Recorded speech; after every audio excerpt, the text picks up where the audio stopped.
Good morning, class 8. Welcome back to your geography class. This is your Sanjita Miss.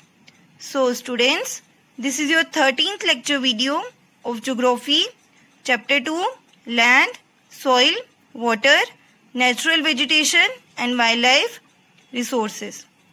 So, students, in previous lecture videos, we discussed our important natural resources, that is land, soil and water. So students, I hope the content in the previous videos is clear to all of you.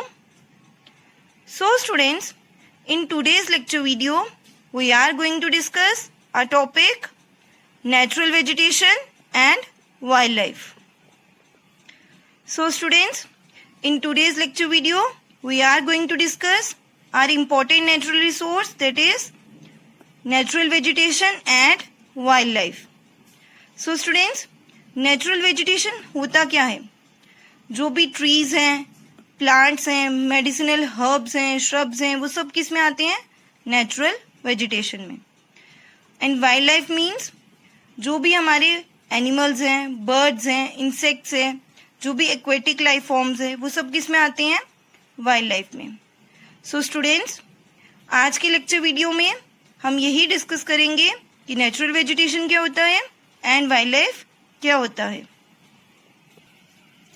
So students, before discussing the topic, आपके book में एक छोटी सी conversation दी गई है. Some school children were visiting an exhibition on handicrafts. कुछ school के बच्चे जो थे वो एक एग्जीबिशन में, प्रदर्शनी में गए जो कि हैंडीक्राफ्ट्स पे थी. The articles in the exhibition were collected from different parts of the country. जो आर्टिकल्स यानी कि जो चीजें थी एग्जीबिशन में, वो हमारे कंट्री के अलग अलग पार्ट से लाकर वहां पर कलेक्ट की गई थी, वहां पर रखी गई थी. Mona picked up a bag and exclaimed, this is a beautiful hand bag. Mona ने एक बैग उठाया और खुशी से बोलने लगी कि ये कितना सुंदर जो है हैंड बैग है. Yes, it is made from jute, the teacher said. Teacher ने कहा, हाँ ये बहुत ही सुंदर है. ये किससे बना है? जूट से. Do you see those baskets, lamp shades and chairs, those are made of canes and bamboos. क्या तुमने वो बास्केट्स, वो टोकरियां, लैम्प शेड्स लैम्प्स और चेयर्स कुर्सियां देखी? वो किसकी बनी है? केन और बैम्बूस की बनी है. In the eastern and north eastern humid regions of India, bamboo grows in plenty. अब जो ईस्टर्न और नॉर्थ ईस्टर्न रीजन्स हैं इंडिया के, वहां पर जो बैम्बू है वो बहुत ही ज्यादा अमाउंट में ग्रो होता है, उगता है. Jessie was excited to see a silk scarf. Jessie जो था वो बहुत ही ज्यादा एक्साइटेड हो गया एक सिल्क स्कार्फ को देखकर. सी दिस ब्यूटीफुल स्कार्फ, देखो कितना सुंदर स्कार्फ है. The teacher explained that silk is obtained from silkworms that are bred on mulberry trees.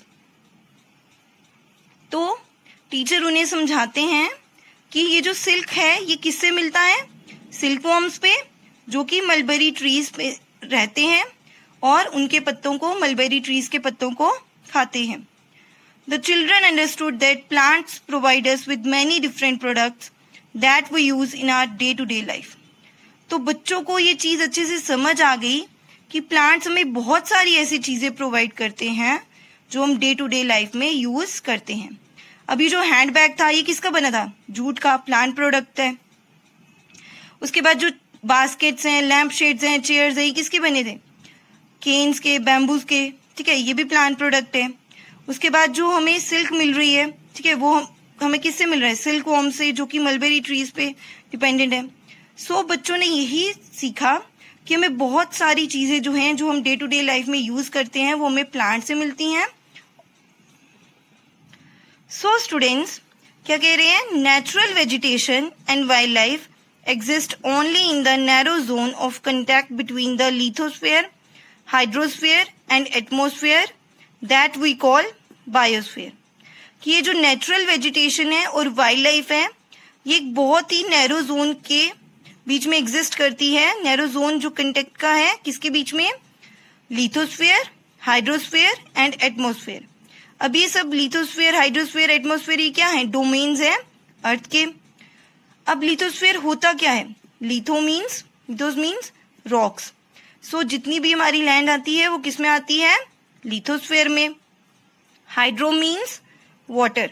सो जितनी भी वाटर बॉडीज है वो किस में आती हैं? हाइड्रोस्फीयर में। Then atmos means air. So जो लेयर ऑफ एयर है वो किसके अंदर आती है? एटमॉस्फेयर में। सो क्या बोल रहे हैं कि ये जो नेचुरल वेजिटेशन और वाइल्ड लाइफ है ये एक बहुत ही नैरो जोन के बीच में एग्जिस्ट करती है, जो कि किसके कंटेक्ट से बनता है? लिथोस्फीयर, हाइड्रोस्फीयर एंड एटमॉस्फेयर, जिसे हम क्या कहते हैं? बायोस्फीयर। ठीक है, वो जो नैरो जोन बनता है कंटेक्ट का लिथोस्फीयर, हाइड्रोस्फीयर एंड एटमॉस्फेयर का, उसे हम क्या कहते हैं? बायोस्फीयर।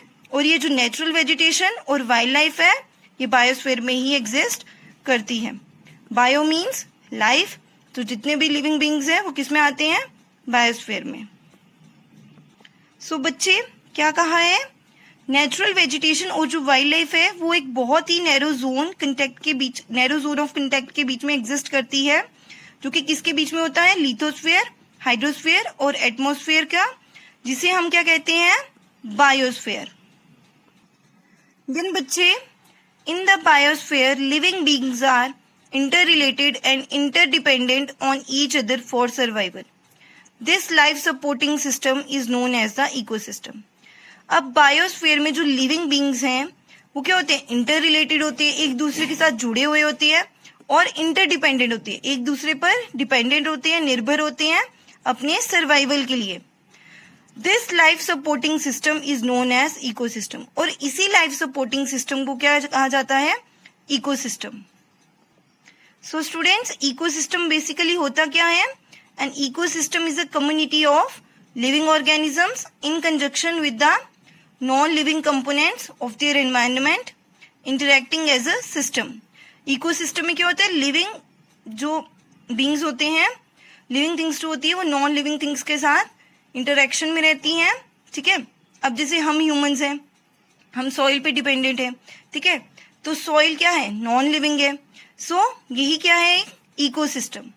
सो बच्चे यही बोला है कि बायोस्फीयर में living beings are inter related and interdependent on each other for survival. Biosphere में जो लिविंग बींग्स हैं वो एक दूसरे के साथ जुड़े हुए हैं और एक दूसरे पर डिपेंडेंट हैं अपने सर्वाइवल के लिए। दिस और इसी लाइफ सपोर्टिंग सिस्टम को क्या कहा जाता है? इकोसिस्टम। देन बच्चे, vegetation and wild life are valuable resources. अभी जो वेजिटेशन और वाइल्ड लाइफ है ये बहुत ही ज्यादा कीमती रिसोर्स हैं।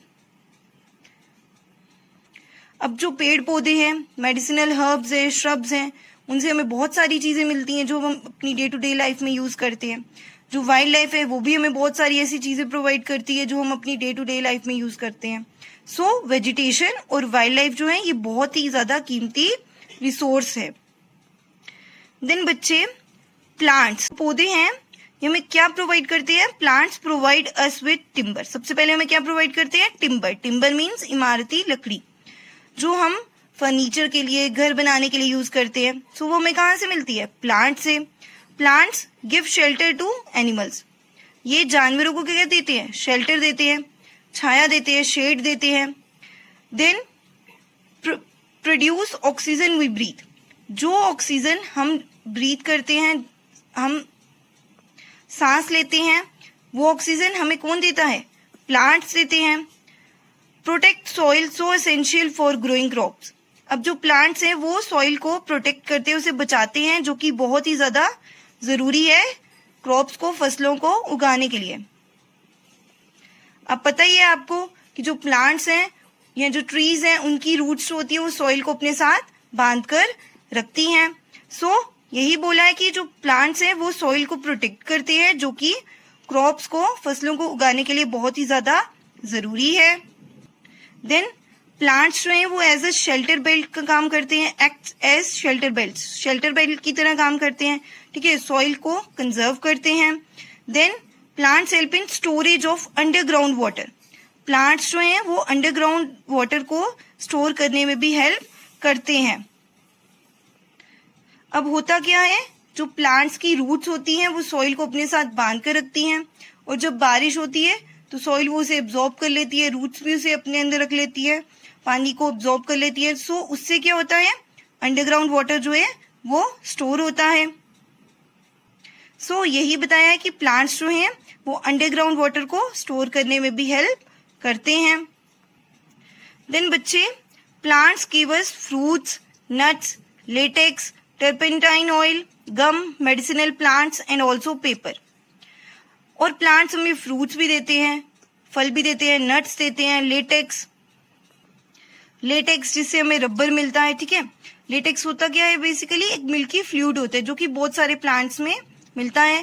ठीक है, ये सोर्स है एक नेचुरल रबर का। ठीक है, तो लेटेक्स से हमें रबर मिलता है। टर्पेंटाइन ऑयल मीन्स तारपीन का तेल। ठीक है, जिसको मसल पेन के लिए या जॉइंट पेन के लिए यूज किया जाता है। ठीक है, और paint thinner, as a paint thinner भी यूज किया जाता है।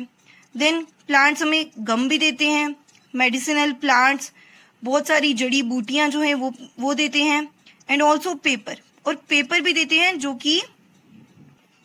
कि आपकी स्टडीज के लिए, आपकी पढ़ाई के लिए बहुत ही ज्यादा जरूरी है। तो बहुत सारे जो हैं यूजेस हैं प्लांट्स के, इनन्यूमरेबल है, मतलब काउंटलेस है, जिन्हें हम गिन ही नहीं सकते। अनगिनत जो हैं यूजेस हैं प्लांट्स के, और हम जो हैं और भी उसमें ऐड कर सकते हैं। देन बच्चे, wild life includes animals, birds, insects as well as the aquatic life forms. अब वाइल्ड लाइफ में क्या आते हैं, जो भी हमारे जानवर हैं, बर्ड्स हैं, इंसेक्ट्स हैं, और जो भी हमारे एक्वेटिक लाइफ फॉर्म्स है। Aquatic means water. So wild life में क्या क्या होता है, एनिमल्स, जानवर, बर्ड्स, पक्षी, इंसेक्ट्स, और जो भी हमारे एक्वेटिक लाइफ फॉर्म्स हैं वो सब किस में आते हैं, वाइल्ड लाइफ में। They provide us milk, meat, hides and wool. अब जो वाइल्ड लाइफ है वो हमें क्या क्या प्रोवाइड करती है, मिल्क, दूध, मीट, हाइड्स मीन स्किन, खाल जो होती है, वूल, ये सब हमें कौन प्रोवाइड करता है, wild life. Insects like bees provide us honey, help in pollination of flowers, and have an important role to play as decomposers in the ecosystem. अब जो bees हैं, मधुमक्खियां हैं, वो हमें शहद देती हैं, help in pollination of flowers. अब मधुमक्खियां करती क्या हैं, एक फूल से जो है दूसरी जगह जो है उसका बीज उठा के ले जाती है। सो इस तरीके से वो पॉलिनेशन में, फ्लावर्स की पॉलिनेशन में मदद करती हैं, और एक इम्पोर्टेंट रोल प्ले करती हैं एज डिकम्पोजर्स इकोसिस्टम में। Then the birds feed on insects and act as decomposers as well. जो बर्ड है, पक्षी हैं, वो इंसेक्ट्स पे निर्भर है, वो इंसेक्ट्स को खाते हैं, और वो भी एज डिकम्पोजर्स का काम करते हैं। Vulture, due to its ability to feed on dead livestock, is a scavenger and considered a vital cleanser of the environment. Vulture जो है अपनी इस एबिलिटी की वजह से कि वो डेड लाइवस्टॉक पर, मरे हुए जो जानवर होते हैं, उसे वल्चर खाती है। ठीक है, तो वो क्या है, स्केवेंजर है। So scavenger means an animal that feed on, और bird that feed on dead organic matter. तो वल्चर जो है वो डेड लाइफ स्टॉक को, मरे हुए जानवरों को खाती है, और वो क्या है, स्केवेंजर है, और एक बहुत ही वाइटल, और उसे माना जाता है एक वाइटल क्लेंजर एनवायरनमेंट का। सो एनिमल्स, बिग और small, all are integral to maintain balance in the ecosystem. अब जो जानवर बड़े हों या छोटे हों, सब जो है वो एक बहुत ही इंपॉर्टेंट रोल प्ले करते हैं इकोसिस्टम में बैलेंस बनाने के लिए। अब क्या होता है कि अब मान लीजिए कि एक स्नेक ने किसी छोटे से इंसेक्ट को या जो भी रेप्टाइल है उसे खाया। ठीक है, फिर उस स्नेक को जो है वल्चर खा लेगी या कोई और खा लेगा। तो क्या है, हर एक एनिमल जो है, छोटा हो या बड़ा हो, वो क्या कर रहा है, बैलेंस जो है वो मेंटेन कर रहा है इकोसिस्टम में। ठीक है, सो स्टूडेंट्स आपकी बुक में जो है, आपकी बुक में यहाँ पर एक फैक्ट शेयर किया गया है। Do you know, vultures in the Indian subcontinent were dying of kidney failure shortly after scavenging livestock treated with diclofenac, a painkiller that is similar to aspirin और आइब्यूप्रोफेन। सो क्या बोल रहे हैं कि वल्चर्स जो थे वो इंडियन सब कॉन्टिनेंट में मर रहे थे, किसकी वजह से? किडनी फेलियर की वजह से। जब वो मरे हुए जानवरों को खा लेते थे, जिनको क्या दिया जाता था, या तो डाइक्लोफेनेक, वो क्या होते हैं, पेन किलर, जो कि एस्पिरिन की तरह ही होती है, या फिर आइब्यूप्रोफेन। तो क्या बोला हुआ है? यही बोला है कि जो वल्चर्स थे वो इंडियन सब कॉन्टिनेंट में किडनी फेलियर की वजह से मर रहे थे, जो वो मरे हुए जानवरों को खा रहे थे, जो कि जिनको डाइक्लोफेनेक जो थी वो दी जा रही थी, एक pain killer. So efforts are on to ban the drug for livestock use and breed vultures in captivity। अब यही कोशिश की जा रही है कि जो है लाइवस्टॉक के लिए जो है ड्रग का जो यूज है उसे बंद कर दिया जाए, उसे बैन कर दिया जाए, रोक दिया जाए, और वल्चर्स को जो है ब्रीड किया जाए कैप्टिविटी में।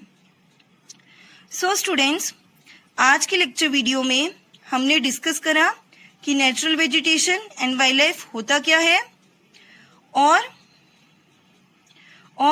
ये हम ह्यूमंस को जो है हमारी डे टू डे लाइफ में यूज होने के लिए बहुत सारी चीजें जो है वो प्रोवाइड करते हैं। सो स्टूडेंट्स, आई होप आज के लेक्चर वीडियो में आपको जो भी पढ़ाया गया है वो आपको अच्छे से समझ आ गया हो। फिर भी अगर किसी भी बच्चे को कुछ भी डाउट हो, कुछ समझ नहीं आया हो, तो बच्चे जब आपकी चैट ओपन करी जाएगी आप अपने डाउट्स वहां पर पूछ सकते हैं। Thank you students, have a nice day.